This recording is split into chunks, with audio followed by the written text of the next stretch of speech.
કચ્છની કુળદેવી માં આશાપુરાના ધામ માતાના મઢ ખાતે આગામી ચૈત્રી નવરાત્રી મહોત્સવની ભવ્ય ઉજવણી માટેના તમામ આયોજનોને આખરી ઓપ આપી દેવામાં આવ્યો છે। ભુજના ઐતિહાસિક આશાપુરા માતાજીના મંદિરે પણ ચૈત્રી નવરાત્રીની ધામધૂમથી ઉજવણી કરવામાં આવશે।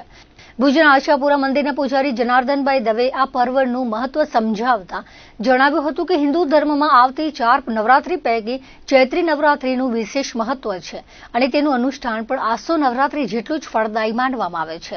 આ મહોત્સવની પૂર્વ તૈયારીના ભાગરૂપે સ્વચ્છતા સહિતની તમામ કામગીરી પૂર્ણ કરી લેવામાં આવી છે। આ વર્ષે નવરાત્રી મહોત્સવનો પ્રારંભ 18મી માર્ચના રોજ શાસ્ત્રોક્ત વિધિ સાથે ઘટસ્થાપન અને માતાજીના આહવાનથી કરવામાં આવશે। ત્યારબાદ 19મીથી પ્રથમ નોરતાનો વિધિવત પ્રારંભ થશે। મહોત્સવના વિશેષ પ્રસંગોની વિગતો આપતા તેમણે જણાવ્યું હતું કે 20મી માર્ચના ચૈત્રી ચંદ્રના પવિત્ર દિવસે મહારાણી પ્રીતિદેવી સાહેબા ટીલામેળી પૂજા સંપન્ન કરી ભાયાતો સાથે માતાજીના આશીર્વાદ મેળવવા પધારશે। નવરાત્રીના મુખ્ય આકર્ષણ સમાન હવનનું આયોજન 25મીએ કરવામાં આવ્યું છે। 26મીએ આઠમના પવિત્ર દિવસે નૈવેદ્ય અર્પણ કરી નવરાત્રીના અનુષ્ઠાનોની પૂર્ણાહુતિ કરવામાં આવશે। ધાર્મિક કાર્યક્રમોની સાથે સાથે ભક્તોના મનોરંજન અને ભક્તિ માટે સાંસ્કૃતિક કાર્યક્રમોનું પણ સુંદર આયોજન કરાયું છે। ચૈત્રી નવરાત્રી એટલે કે 4 નવરાત્રીમાંની મુખ્ય નવરાત્રીમાંની એક નવરાત્રી છે, જેનું મહત્વ, એનું ઉપાસના, જે કોઈ અનુષ્ઠાન એ પણ આસો મહિનાની નવરાત્રી જેટલું જ એનું મહત્વ છે। અને નવરાત્રી પૂર્વેના બધા કાર્યો સંપન્ન બધા થઈ ગયા છે, સ્વચ્છતાના બધા।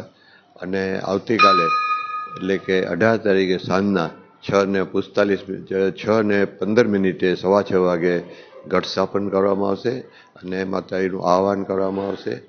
અને 19 તારીખથી એ પ્રથમ નવરાત્રિ શરૂ થશે અને 20મીના ચંદ્ર દર્શન, ચૈત્રી ચંદ્ર, તે દિવસે મહારાણી પ્રીતિદેવી સાહેબા પણ ટીલામેળી પૂજા કરી અને ભાયાતો સાથે અહીંયા મંદિરે આવશે અને માતાજીના આશીર્વાદ મેળવશે। અને 25 તારીખે નવરાત્રિ નિમિત્તેનો રાતના હવન 9:30 વાગે શરૂ થશે અને 9:45 વાગે રાતના પૂર્ણાહુતિ થશે। અને આઠમના દિવસે 26 તારીખે નૈવેદ્ય અને કરી અને અનુષ્ઠાન પૂરા થશે। અને વધુમાં મ્યુઝિક ટાઈમ ગ્રુપ, જે ઓર્કેસ્ટ્રા ગ્રુપ છે, જેને આ વર્ષે એમને માતાજીની સેવામાં એક આરાધના સ્વરૂપે દરરોજ રાતના 8થી કરી અને રાસ ગરબાનું ભવ્ય આયોજન કરવામાં આવેલું છે। અને 22 તારીખે ભુજ બ્લોગર ગ્રુપ તરફથી પણ સાંજના 6થી કરી અને 8 વાગ્યા સુધી બેઠા ગરબાનું પણ ભવ્ય આયોજન છે। એમાં સર્વે માના ભક્તોને એનો લાભ લેવા આમંત્રણ છે। અને નવરાત્રિ દરમિયાન શિસ્તનું પાલન થાય અને એના માટેની જે ઉપાસના છે એ પણ શિસ્તબદ્ધ થાય, એના માટે શ્રી માતાજીના આશીર્વાદ સ્વરૂપ વરસે એવી પ્રાર્થના।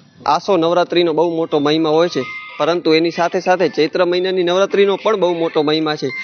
જેવી આસો મહિનાની નવરાત્રી પૂર્ણ થઈ, રાસ ગરબા પૂર્ણ થયા, એટલે જે રાસ ગરબાના જે ખેલીઓ હોય એ બધા નિરાશ થઈ ગયા હતા। પણ આ વખતે મહત્વની વસ્તુ એ છે કે ચૈત્ર નવરાત્રીમાં આપણો આ ભુજ આશાપુરાનો મંદિર, જે જાડેજાઓની કુળદેવી કહેવાય છે, એ ચૈત્ર નવરાત્રીમાં પણ અહીંયા રાસ ગરબાનું આયોજન થશે। અને